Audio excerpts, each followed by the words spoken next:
बढ़ेंगे G20 meeting को लेकर ही बातचीत करेंगे। डल झील के किनारे और जबरोन पहाड़ी सिलसिले के दामन में वाक़ शेर कश्मीर इंटरनेशनल कन्वेंशन सेंटर में G20 टूरिज्म वर्किंग ग्रुप की तीसरी मीटिंग शुरू हो चुकी है। यह पहला मौका है जब श्रीनगर में किसी बैनुल अक़वामी सतह की कॉन्फ्रेंस का एहतमाम किया जा रहा है।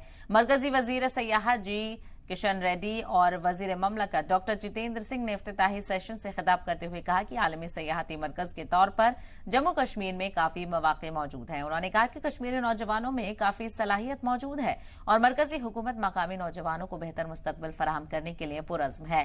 पहले सेशन में मरकजी वजीर डॉक्टर जितेंद्र सिंह और जी किशन रेड्डी के अलावा तेलुगु फिल्म स्टार रामचरण भी मौजूद रहे।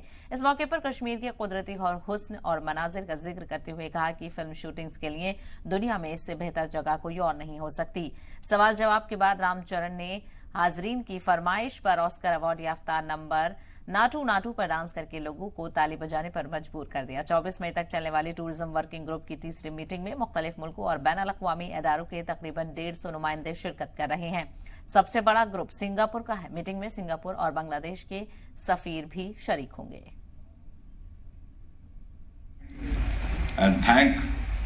Kishan Reddy ji and his team for giving us this opportunity. We were waiting to happen, and under Prime Minister Modi, I think this is the best times happening for India, for Jammu and Kashmir. I'm sure those of the friends who come here from other places would go back as messengers and tell them this is how it appears. When I was entering in, some media person asked me what is the difference. I said the difference is that earlier on, if you had an event like this over here, a hartal call would be made from Islamabad and the shops would be shut at Residency Road, Srinagar. Today, hartal call being made from there, from here, but people going about with their activity, buzz there, and in fact, the common man has moved on.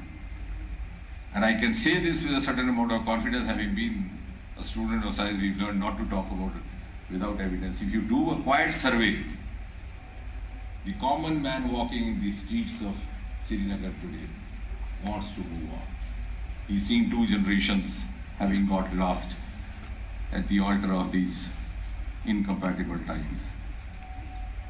The youth of Kashmir is highly aspirational, highly forward-looking, very intelligent, and very, very aspirational.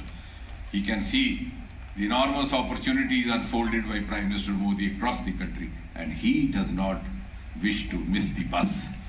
So for God's sake, I think it's the responsibility of all of us, and we owe it to the common man of Kashmir, more so to Srinagar में करना देश के लिए, श्रीनगर के जनता के लिए, जम्मू कश्मीर के जनता के लिए बहुत बड़ा इम्पॉर्टेंट सक्सेसफुल कार्यक्रम होगा। मेरा पूरा विश्वास है ये 3 दिन का कार्यक्रम सफल होगा। ऐसा ही पूरे जम्मू कश्मीर का एडमिनिस्ट्रेशन पूरा इसका अरेंजमेंट्स किया है। डेलीगेट्स दुनिया भर से जो डेलीगेट्स है वो भी एक उत्साहित रूप से इस कार्यक्रम में भागीदार होंगे। सर, बहुत लोग सवाल भी खड़े कर रहे थे, उनको क्या ये जवाब मिल गया है क्योंकि आज की बैठक हो रही है? कोई ऐसा हम कोई किसके लिए नहीं कर रहे, हम किसको जवाब देने के लिए नहीं कर रहे। हम 56 सिटीज़ में एक कॉन्फ्रेंस कर रहे हैं G20 का, और दूसरा जो हर स्टेट कैपिटल में भी कर रहे हैं। कोई ऐसा छोटे छोटे स्टेट में भी, मिजोरम, मणिपुर, ऐसी अंडमान निकोबार, ऐसी स्मॉल स्टेट्स में भी कर रहे हैं। इसलिए हम कोई किसके जवाब देने के लिए कर रहे हैं। हमारा देश में ये मीटिंग हम एक पॉजिटिव थाट से मीटिंग कर रहे हैं।